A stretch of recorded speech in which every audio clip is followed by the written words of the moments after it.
Assalamualaikum warahmatullahi wabarakatuh. Perkenalkan, nama saya Intan Paradila, NPM 1962201047 dari Fakultas Ekonomi dan Bisnis, Program Studi Akuntansi dari Universitas Muhammadiyah Bengkulu. Baiklah, di sini saya akan menjelaskan materi tentang persekutuan, pembentukan, operasi, dan perubahan keanggotaan. Baik, selanjutnya sifat entitas persekutuan. Bentuk persekutuan usaha memiliki beberapa elemen unik karena status legal dan akuntansinya. Persekutuan merupakan bentuk usaha yang populer karena mudah dalam pendiriannya dan memungkinkan beberapa individu untuk menggabungkan bakat dan kemampuan mereka dalam satu usaha tertentu. Selain itu, persekutuan menyediakan sarana yang lebih fleksibel untuk memperoleh tambahan modal dibandingkan dengan perusahaan perorangan dan memungkinkan pembagian resiko dan pembagian usaha yang cepat. Selanjutnya yaitu regulasi hukum persekutuan.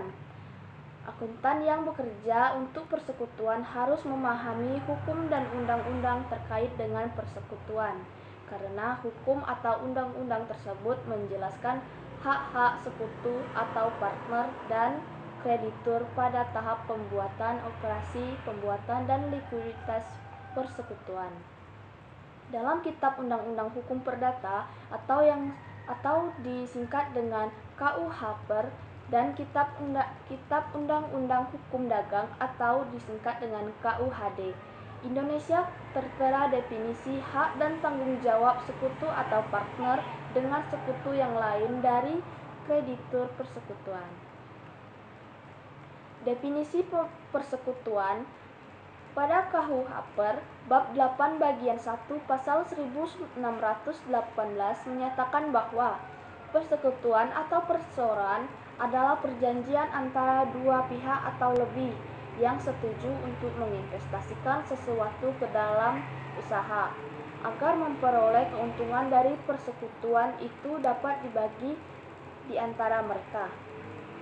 Definisi ini dapat dibagi menjadi tiga, yaitu yang pertama asosiasi dua orang atau lebih, yang kedua untuk menginvestasikan sesuatu, dan yang terakhir yaitu usaha untuk mencari keuntungan.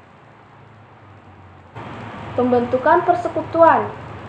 Pembentukan persekutuan dibagi menjadi 6. Yang pertama yaitu nama dari persekutuan dan nama dari para sekutu. Yang kedua yaitu jenis usaha yang akan dijalani dan jangka waktu perjanjian persekutuan. Dan yang ketiga, kontribusi modal awal dari masing-masing sekutu dan metode yang digunakan untuk menghitung kontribusi modal di masa depan. Yang keempat yaitu spesifikasi lengkap tentang distribusi keuntungan dan kerugian, termasuk gaji, bunga atas saldo modal, bonus, batas penarikan dalam mengantisipasi laba, dan persentase yang digunakan untuk mendistribusikan sisa keuntungan dan kerugian. Yang kelima, prosedur yang digunakan dalam perubahan dalam persekutuan seperti penambahan sekutu baru dan berhentinya sebuah sekutu. Dan yang terakhir yaitu aspek lain dalam operasi yang diputuskan oleh para sekutu, seperti hak manajemen dari masing-masing sekutu, prosedur pemungutan suara, dan metode akuntansi. Selanjutnya yaitu karakteristik utama lain dari persekutuan. Karakteristik utama lain dari persekutuan terkait dengan pembentukan dan operasi persekutuan yang terdapat pada KUH dan KUHD. Selain itu disajikan bab 16 dari KUH dan KUHD terkait dengan pembubaran dan likuiditasi persekutuan. Yang pertama yaitu perjanjian persekutuan, yang kedua persekutuan sebagai entitas terpisah, yang ketiga sekutu adalah agen persekutuan, keempat kewajiban sekutu adalah kewajiban bersama, dan yang kelima hak dan kewajiban sekutu, 6 kepentingan sekutu yang dapat dialihkan dalam persekutuan, dan 7 yang terakhir pengunduran diri sekutu.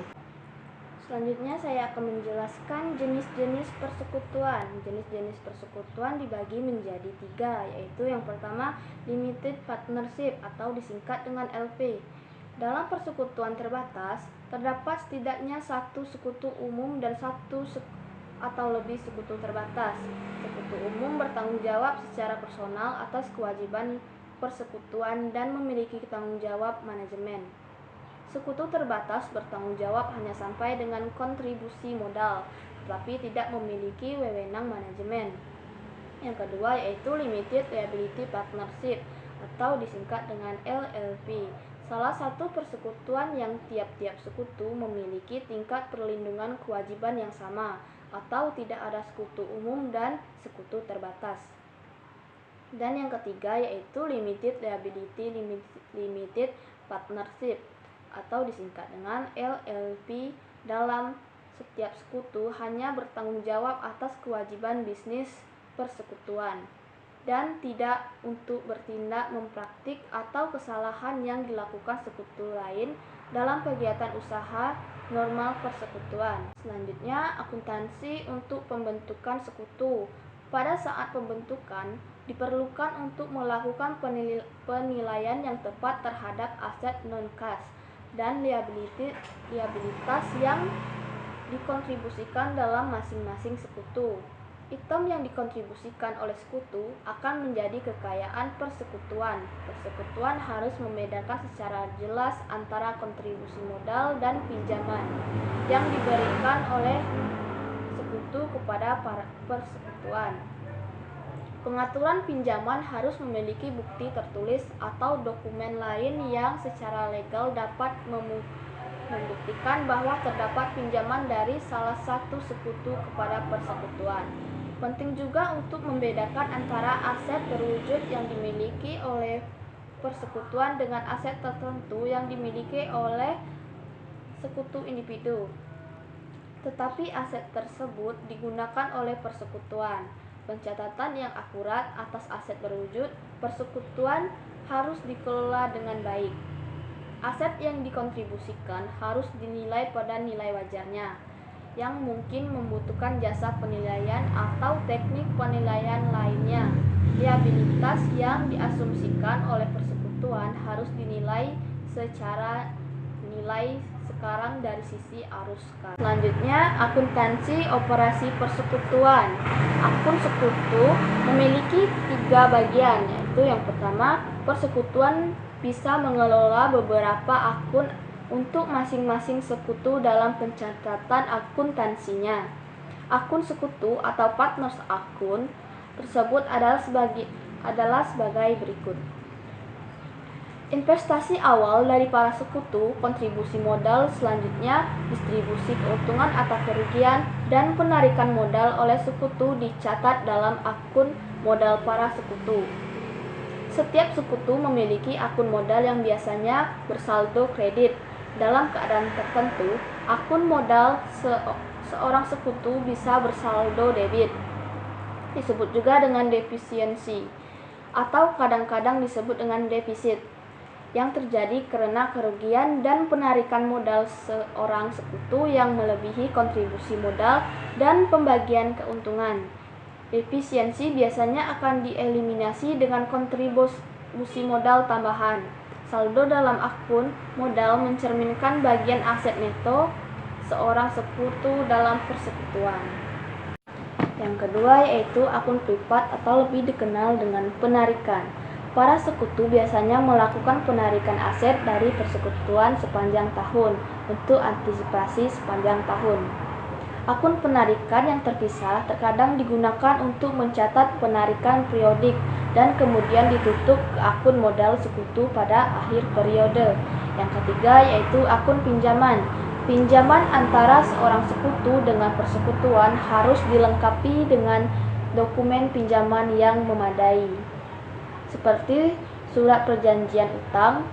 Pinjaman dari sekutu ditunjukkan sebagai utang dalam pembukuan persekutuan, sama seperti utang lainnya. Tanpa semua sekutu menyetujui, persekutuan diwajibkan untuk membayar bunga pinjaman kepada sekutu yang meminjam. Mengalokasikan laba atau rugi ke para sekutu. Mengalokasikan laba atau rugi ke para sekutu. Laba atau rugi dialokasikan kepada para sekutu setiap akhir periode sesuai perjanjian. Jika tidak ada perjanjian, bab 8 bagian 2 pasal 1633 KUH menyatakan bahwa sekutu berhak memperoleh bagian laba atau rugi secara proporsional sesuai dengan jumlah yang dikontribusikan ke persekutuan. Ada berbagai macam rencana distribusi laba atau profit distribution plans di dunia usaha. Sebagian besar persekutuan menggunakan satu atau lebih metode distribusi sebagai berikut. Yang pertama yaitu rasio yang ditetapkan sebelumnya. Yang kedua, bunga atas saldo modal. Ketiga, gaji pada sekutu. Dan yang terakhir yaitu memberikan bonus kepada sekutu. Perubahan keanggotaan. Perubahan keanggotaan persekutuan terjadi dengan adanya penambahan sekutu baru atau pengunduran diri sekutu saat ini. Sekutu baru biasanya merupakan sumber modal tambahan utama atau sebagai tenaga ahli. Struktur hukum dari persekutuan masyarakat bahwa penerimaan sekutu baru secara tidak langsung merupakan persetujuan dari semua sekutu saat ini. Lebih lanjut, pengumuman publik biasanya dibuat mengenai penambahan sekutu baru, sehingga pihak ketiga yang melakukan transaksi bisnis dengan persekutuan menyadari adanya perubahan dalam persekutuan. Berhentinya atau penarikan sekutu dari persekutuan merupakan disosiasi dari sekutu tersebut. Disosiasi sekutu tidak harus berarti pembubaran dan penutupan dari persekutuan. Dapat membeli kepentingan sekutu yang berhenti pada harga buyout. Baiklah, mungkin itulah yang dapat saya sampaikan. Lebih dan kurang saya mohon maaf. Saya akhiri. Wassalamualaikum warahmatullahi wabarakatuh.